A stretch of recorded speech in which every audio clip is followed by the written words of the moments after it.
Hey guys, I know it's surprising that I'm talking about death. Many of you who knows me from 2014 knows that no matter how many times or how close you are with me, I've never revealed about your, how do you succumb to death and all that. For one thing is, it is beyond. It is not in my principles because this death is in the domains of the God. Okay, astrologers out there should have some respect for that. Okay, we should not play God. There are some things that you should not be touching, although it's not really complicated to actually assess on how a person succumbs to death, but it is my opinion, it's my humble opinion, and to my students, it's that don't predict death. Okay, leave it to God, leave it to God.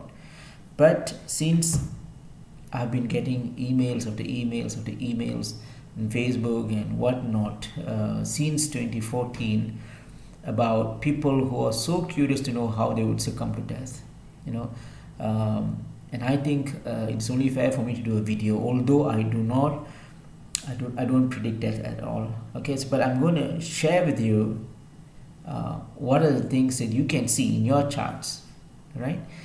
So again, that's the caveat here, is that these are in the realm of the gods. Okay, so we as mere mortals should not really venture, should not even have the guts. It is also very prideful. Okay, very prideful to do so. Do not predict. If you're an astrologer, or to my students who are aspiring astrologers, do not predict death. Okay, but you must know. But then again, don't attempt it. Okay, even in your own charts, don't do it. All right. But this is knowledge. Knowledge is something that must be shared, right? But must be shared. But I've already cautioned you, so here goes. Now, death is analyzed by three different. In my opinion, right? In my experience, there are three ways or three conditions that you must meet in order for you to know death. Right? Number one, and the prime determinant, the most important one, are the Maraka Sthanas. Maraka Sthanas are the position or the houses of death, which is the second and the seventh, the 2 and the 7. The second and the seventh houses are the Maraka houses, the houses of death. Okay, you need to look at the lordships of them. You need to look at what Rasi they are. You need to look at their nakshatras, in particularly what pada they are in. You need to look at their drishtis, the avasthas, and every other things, right? Regardless of whether you're following the Parashari system or the Bhrigu or the Jaimini system, really doesn't matter. You need to go deep dive into it's in a very granular level. It's the second, everything about the second, everything about the seventh. Okay, primary determinant. Second is the third, sixth, and eighth house. They are secondary assessment. Look at the third lord, sixth lord, and the eighth lord.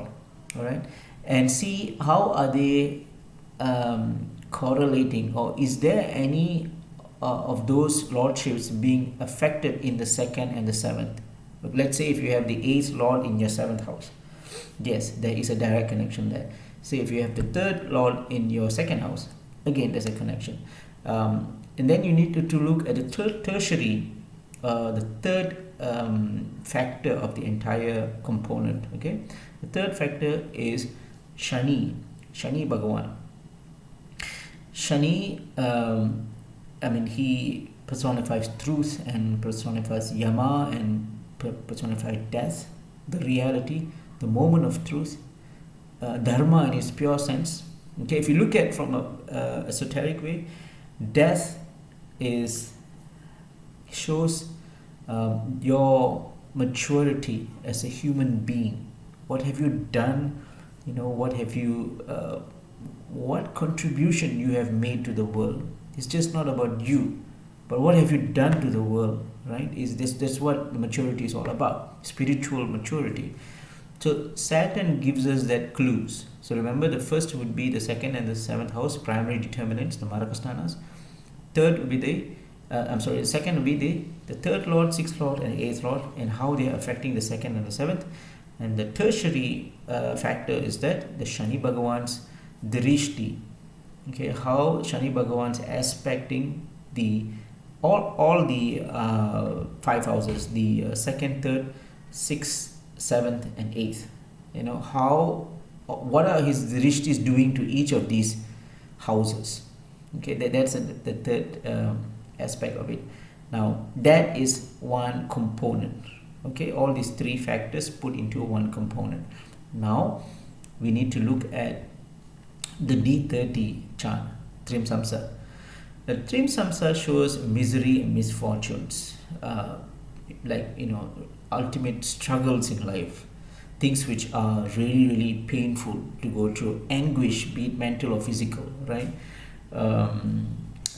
Sufferings, right? The D30 shows that penury, people who have no food, nothing to eat, no water, dying out of starvation, succumb to dreaded diseases like COVID, what we're going through right now, the COVID-19 disease, the SARS virus, right?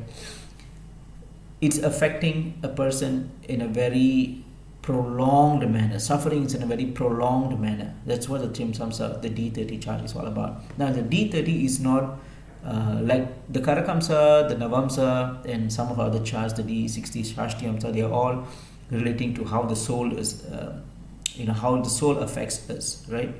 But the other charts, like the D30 especially, it's not specifically about the soul. It's very connected with the material world. It's very connected with the material world. So death is not something like the transmigration and maturity of the soul. It's not that.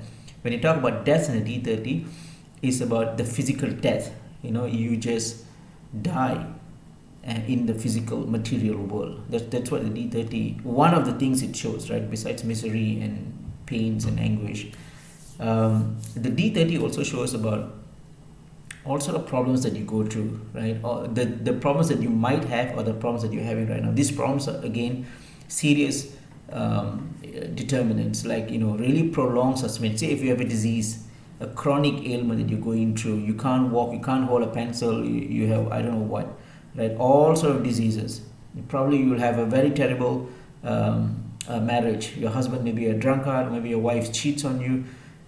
I'm going to leave this to you. It is very easy for you to know what sort of painful thing that a person will go through. Maybe a child or a family would have been living in luxury, almost in opulence, but would have lost everything and now living in the squatters. So the child who would have felt everything in his or her life now have to go through, go through the garbage to look for food. That is suffering. That's penury, right? So which is why Hindu Dharma says both heaven and hell is on earth, right? Very interesting philosophy there. So where was it? Yeah, so D30 reveals misery, pain, really strong afflictions to one's mind, body, soul, anguish, all right? The things that you go through, which is really, really painful. That's what a D30 is all about. Now, D30 also encapsulates the whole thing. The D30 chart also shows the types of how would you succumb to death. What are the means, or what are the ways, or what are the types that you will have death coming to you. When you are visited by Lord Yama himself, when you're in the presence of him and his agents, then that's where the D30 will show you, right? What are the means of death? Okay, so again, the first component, remember, the first component would be the second, seventh, third, sixth, eighth, and the Shani Bhagavan's effect in all of those. That's the first component. Second component is the D30. The D30, what you do is you take the Lagna of the D30. Okay, you take the Lagna of the Udaya Lagna or the ascendant of D30, look at the Rasi of that Lagna, and you look at your D1, the primary chart, and you look at where the Rasi is. Say if you have Lagna in the D30 in sign of Kanya, then look at your D1's Kanya Rasi. Okay, so you have all that first component, and you have the gist of the D30 in that particular Rasi, which means the Lagna of the D30 is Rasi in your D1. Now you put it all on your table, right? You put all the second house, seventh house, the third, six, eight houses, and then the lordships and all that, the nakshatras, the presiding deities, and then you have the Shani Bhagwan's effect on all of these, and also the D30's Lagna's Rasi, which you map it to your D1. I know it's just so many things, right? It's not as easy as you would have expected it to be. It's not easy, right? Assessing death, one of the reasons why I don't do that is, first of all, it's not in my principle. Second thing is, it's not easy. It's really not easy. So then you'll have a cohesive look, and then you'll decide, okay, because of this and this and this and that, looks like this is the type of death will come to me, and because of that I will go through different stages of my life, and chances are in this particular time and this particular epoch I might foresee death. I might witness the presence of Lord Yama himself.